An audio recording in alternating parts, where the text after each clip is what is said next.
Hablemos de pelota, nunca mejor dicho. Hace más de 20 años, el congresista José Serrano, yo lo entrevisté allá en el Capitolio en Washington, y me elaboró esto que estaba pasando. Me dijo, ¿por qué los peloteros cubanos no pueden venir sin necesidad de desertar, etcétera, etcétera? Pero ¿quién va a ser el manager? Antoñico Castro. Te pregunto. Bueno, no, el proceso es un poquito más complejo, pero se va a producir lo que tú decías antes de la pausa, sí se va a producir. Yo creo que los primeros peloteros que oficialmente firmen por un contrato de Grandes Ligas a través del gobierno de Cuba, del INDER, que los representa, sí se va a producir así, se va a producir directamente y hay antecedentes. Ya vemos todas las decisiones que ha tomado la administración de Obama en otros renglones que es distinto al deporte. ¿Cuáles son los antecedentes? Bueno, los antecedentes, por ejemplo, cuando ellos regresaron de forma... No, pero con otro país, por ejemplo, que es el gobierno que manchea a los peloteros. Lo más cercano que tenemos con otro país es Japón, quizás. Que Japón, el pelotero japonés no puede negociar libremente con el equipo. No negocia libremente. Pero no puede, fíjate, no puede. Hay que llevarlo a un estado de negociación. Tiene que pagar cierta cantidad el equipo de Grandes Ligas que quiera competir por hacerse de los servicios del jugador. Pero esto no es lo que va a pasar en Cuba. En Cuba yo creo que van a llegar jugadores acá a jugar en Grandes Ligas. O sea, la constitución de este país, que una persona libremente no pueda... sí, pero bueno, ahí en este caso... Digo yo, a lo mejor... En este caso hay un acuerdo entre Estados Unidos, las Grandes Ligas y la Liga Japonesa, que yo no sé cómo las Grandes Ligas, cómo el sindicato de peloteros se dejó meter este pie, hablando en buen cubano, que... Tú estás interesado, tú eres los Yankees de Nueva York y estás interesado en negociar con determinado jugador japonés. Tú tienes que poner una cifra determinada. Pero a lo mejor negocian con las Grandes Ligas japonesas. No, con el gobierno japonés. No es con el gobierno político. No es con el gobierno, es con el equipo al cual pertenece ese jugador. Ah, pero eso es otra cosa. Espera. Y aquí me estamos hablando del gobierno agente de béisbol. Ok. La cosa es la siguiente, y en esto hay dos opciones. Hay dos opciones. Una, que el Cuba Deportes, que es la empresa que tiene el INDER para negociar estos contratos, sea el representante único de todos sus jugadores y negocien a través de Cuba Deportes, o que establezcan un sistema de posteo, al igual que la liga japonesa, que el club condiciones que ponía Serrano en aquella entrevista. Pelotero que se asile no puede entrar en Grandes Ligas. Eso lo pone Cuba. No, pero esa no se la va a admitir. No se la va a admitir por ahora, no, porque hay ninguno puede negociar, sino es como los sindicatos esos tiránicos que hay por ahí. No, ninguno puede negociar con las Grandes Ligas si no lo hace a través de esa agencia. Es como ahora que no puedes ir a Cuba si no es a través de las agencias que el gobierno de Cuba pone. ¿No? Bueno, fíjate. Con todo lo que se ha negociado en otras esferas, es posible que lleguen a ese acuerdo de que pelotero cubano que deserte no pueda llegar a Grandes Ligas.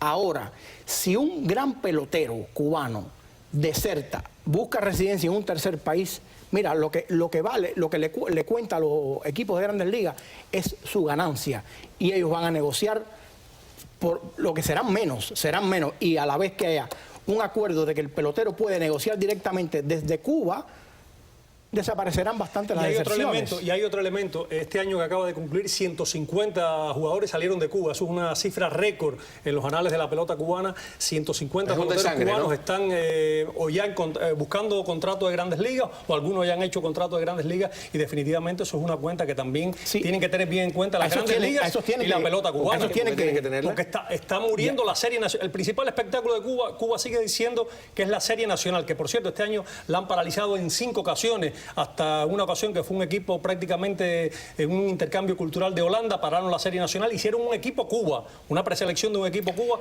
para jugar ese torneo, un torneo que en realidad no representa nada. Vamos a ver qué dice el nuevo dueño de los peloteros cubanos, Antoñico Castro. Tony, you know that Yasiel Puig, Jose Abreu are both here. They both defected, and yet you welcome them back. How big is that to have them come back here after they defected? I don't know. Everybody tells this, the factors, or maybe this word you use. No, for me, for us, they are players who play in USA. They go and the people take in your hand, go to the human traffic, everything. We speak with Major League Baseball about that. We need to finalize this. We need to do a normal relationship. I think it's very good for everybody because we have good players here who work with them here, now in the clinics, and they are happy. Everybody's happy. We need to move forward. The past is the past. We need to move forward. Baseball help us to do that. El pasado es el pasado. Esta gente... Yo creo que ellos tuvieron una buena oportunidad en esta visita a las Grandes Ligas para comenzar a rectificar eso que quiere decir Antonio Castro. Lo que pasa es que Antonio Castro se olvidó, por ejemplo, ¿por qué no invitó en esa embajada a un pelotero que ellos desterraron en su propia tierra, Orlando el Duque Hernández? Le prohibieron jugar.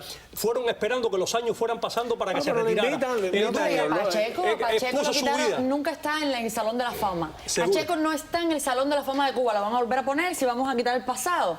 Yo creo que los peloteros han sido uno de los sectores profesionales junto a los médicos más maltratados, más chantajeados, más reprimidos. Objeto de tráfico humano, dijo tráfico humano. Objeto de tráfico humano. Y lo que está pasando aquí Pero va a ahora pasar, es lo que tú dices, va a pasar. es que ellos quieren hacer lo que hacen con los artistas, que el Ministerio de Cultura se queda con el 60% de las ganancias. No, pero en este caso no. Mira, te voy a decir. ¿Por qué no? No, porque el INDER no se va a quedar con el 60% de los millones.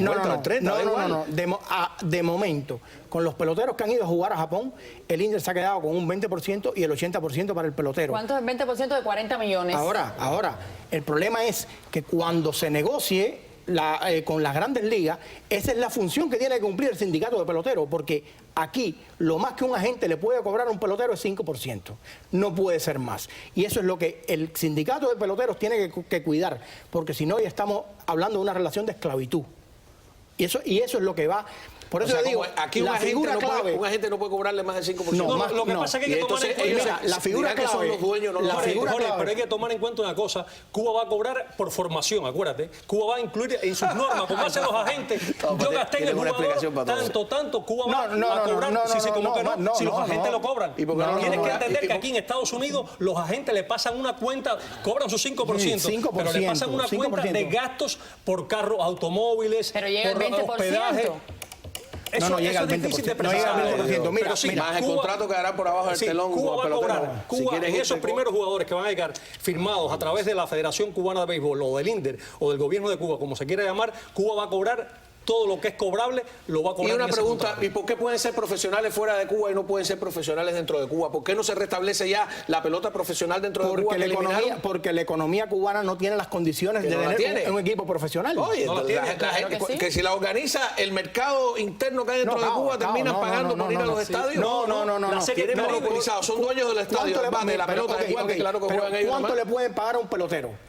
Déjame hacer un equipo en Cuba. El problema es la libertad. ¿Cuánto le pueden pagar? Lo que tenga no puede competir con los salarios que ofrecen. Pero deja que haya dueños particulares de equipos. Cuba estaba insistiendo en llegar a la Serie del Caribe. A Cuba le invitan ya hace 2 años a la Serie del Caribe. Cuba no puede organizar la Serie del Caribe. ¿Por qué no la puede organizar? Por un problema económico. No la puede organizar. No puede ser sede el dueño de la Serie del Caribe. El dueño del equipo Cienfuegos. Porque ellos siguen trabajando con la misma estructura. Eso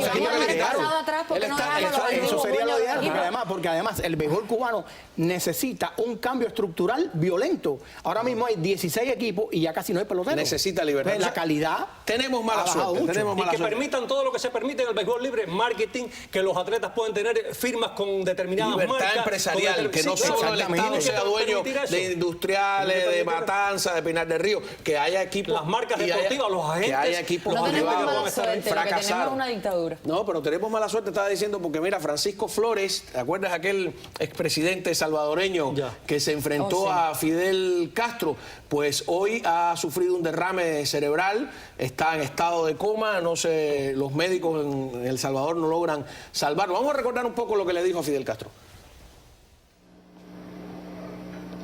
Que usted, involucrado en la muerte de tantos salvadoreños,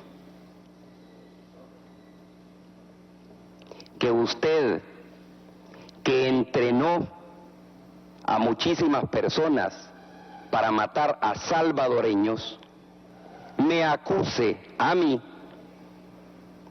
de estar involucrado en el caso de Luis Posada Carriles.